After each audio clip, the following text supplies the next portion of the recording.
बिस्मिल्लाहिर्रहमानिर्रहीम। अस्सलामुअलैकुम। क्या हाल है आप सबके। मेरा नाम मोहम्मद रमज़ान है और आज हमने पढ़ना है measurement of charge on electron by Millikan oil drop method. तो मिलीकैन के ऑयल ड्रॉप मेथड को यूज़ करते हुए हमें अब हमने इलेक्ट्रॉन के ऊपर क्या चार्ज होता है उस चार्ज की जो है वो हमने वैल्यू फाइंड आउट करनी है।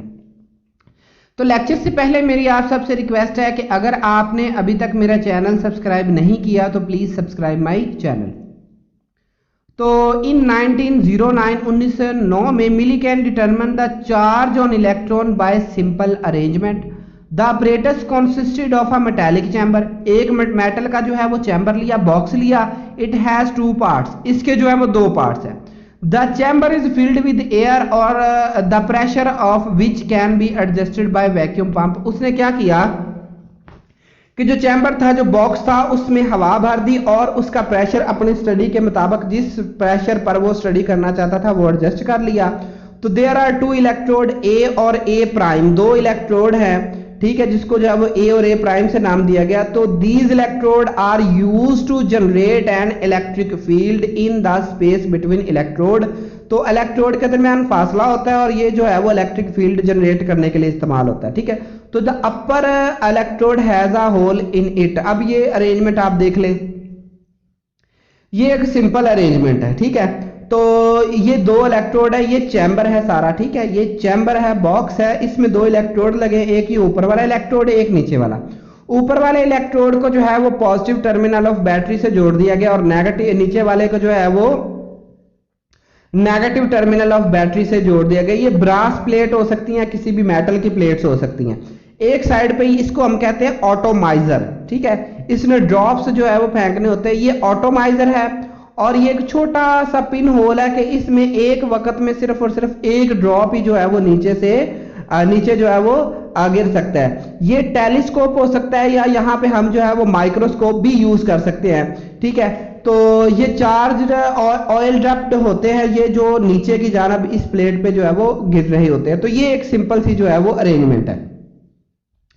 तो पहले अब हमने स्टार्ट करना है, क्या करते हैं कि अ फाइन स्प्रे, यानी कि एक छोटा बारीक जो है वो ऑयल ड्रॉप्स वाला स्प्रे जो होता है, oil drops is created by an atomizer. Atomizer से ये क्रिएट किया जाता है। A few droplet pass through the hole into the top plate and into the region between the charge plate where one of them is observe through the microscope या telescope. अब आपने क्या करना है कि आपने एक फाइन स्प्रे जब फेंका यहाँ पर, तो ड्रॉपलेट इधर से नीचे की जानब गिर रहे हैं। तो जब ये नीचे की जानब गिर रहे हैं तो क्या करना है, हमने इनके फॉलिंग को जो है वो टेलीस्कोप या माइक्रोस्कोप से यहां पर जो है वो ऑब्जर्व करना है।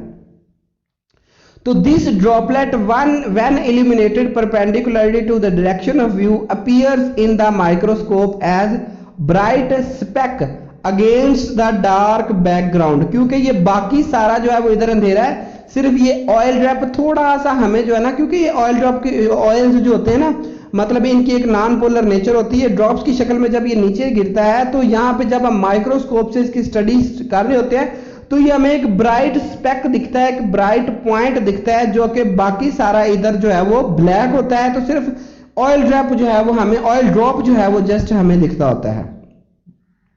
तो the droplet fall under the force of gravity without applying electric field.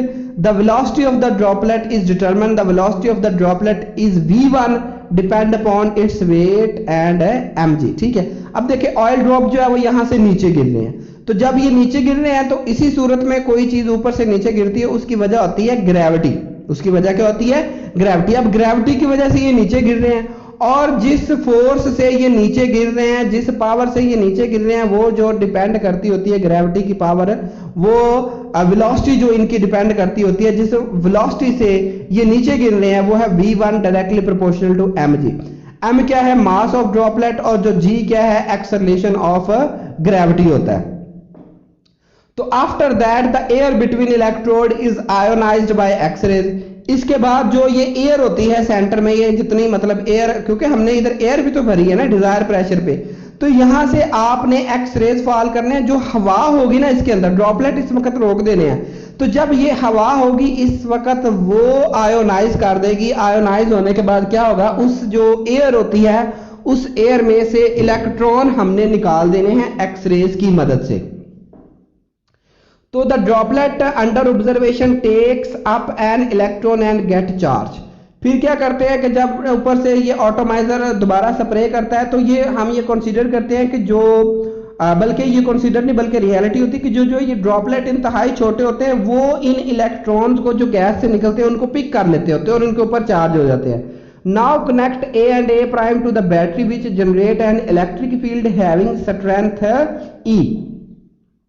अब आपने साथ ही जब एक्सरे अप्लाई किया ऑटोमाइजर ने जैसे ही इलेक्ट्रॉन पिक किया आपने इलेक्ट्रिक फील्ड अप्लाई कर देनी है, इन प्लेट्स के ऊपर इलेक्ट्रिक फील्ड अप्लाई कर देनी है। देखिए जरा आप गौर करना, आपने ड्रॉपलेट ने इलेक्ट्रॉन पिक किया तो इसका मतलब यह है कि ड्रॉपलेट के ऊपर नेगेटिव चार्ज आ गया, ऊपर वाली प्लेट पॉजिटिव है। तो जब हम इसको बैटरी से जोड़ेंगे ये ड्रॉपलेट ऊपर की जानिब अट्रैक्ट होगा, लेकिन ग्रेविटी इसको नीचे खींचेगी। ग्रेविटी इसको नीचे खींचेगी, पॉजिटिव चार्ज होने की वजह से ये ऊपर जाएगा तो ये यहां पर हमारे कहीं सेंटर में सस्पेंड हो जाएगा, अटक जाएगा। The droplet move upward against the action of gravity with velocity v2 where E is the charge on electron and EA is upward driving force on the droplet due to applied electric field strength E।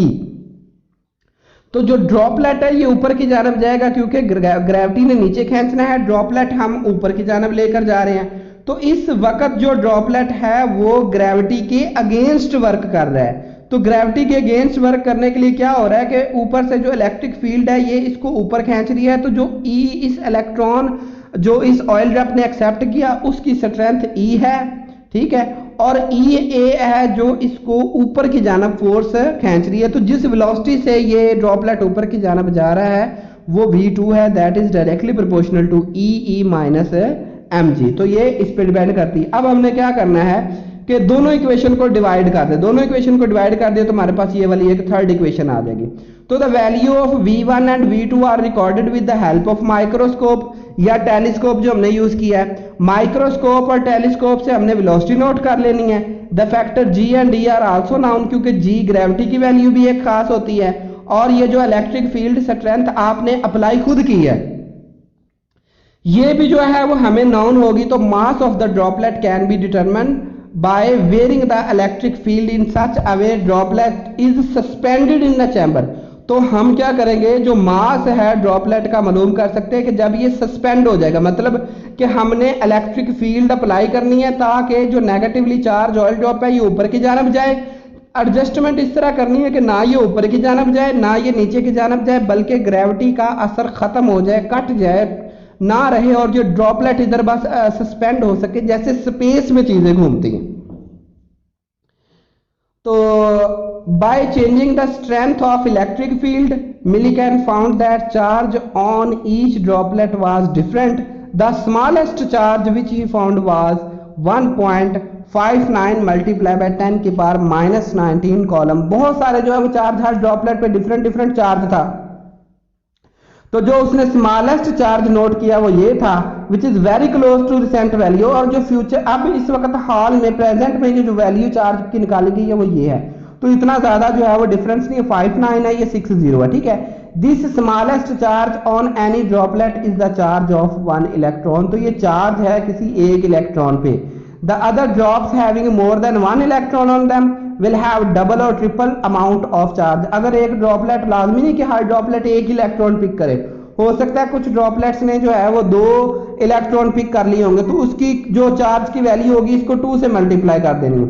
तो हो सकता है 3 पे जो है वो 3 electron pick की हो तो इस चार्ज को आपने 3 से मल्टीप्लाई कर देना। तो the charge present on electron is the smallest charge of electricity that has been measured so far. अब इसको यूज करके मास ऑफ इलेक्ट्रॉन निकाला गया। अब देखें the value of charge on electron कितनी है, 1 पॉइंट जो रिसेंट निकली है 1.6022 मल्टीप्लाई बाय 10 की पावर -19 22 है तो अकेला 2 भी लिख सकते हैं columns. While e by m value जो है वो पीछे जे थॉमसन ने मालूम की थी 1.7588 मल्टीप्लाई बाय 10 की पावर 11 कॉलम्स पर केजी। सो तो ई बाई एम वैल्यू किसके इक्वल होती है, ई किसको रिप्रेजेंट करता है, चार्ज को, एम किसको रिप्रेजेंट करता है, मास को। तो ई बाई एम वैल्यू ये है, ये पुट करें। मास ऑफ इलेक्ट्रॉन हमने मालूम करना है, चार्ज हमने जो है वो ऑलरेडी ऊपर पुट किया हुआ है। अब मास ऑफ इलेक्ट्रॉन इधर ले आए और ये इधर आके डिवाइड हो जाएगी और कैलकुलेशन के बाद आपके पास जो मास ऑफ इलेक्ट्रॉन आएगा दैट इज 9.1 मल्टीप्लाई बाय 10 की पावर -31 kg। ठीक है, तो ये जो है मास ऑफ इलेक्ट्रॉन जो है वो निकला है। जज़ाकल्लाह। अगर आपको ये लेक्चर अच्छा लगा हो तो प्लीज सब्सक्राइब माय चैनल। कोई पॉइंट ना समझ आया तो आप रिव्यू कर लीजिएगा, इंशाल्लाह आपको क्लियर हो जाएगा। मैंने ईच एंड एवरी पॉइंट जो है वो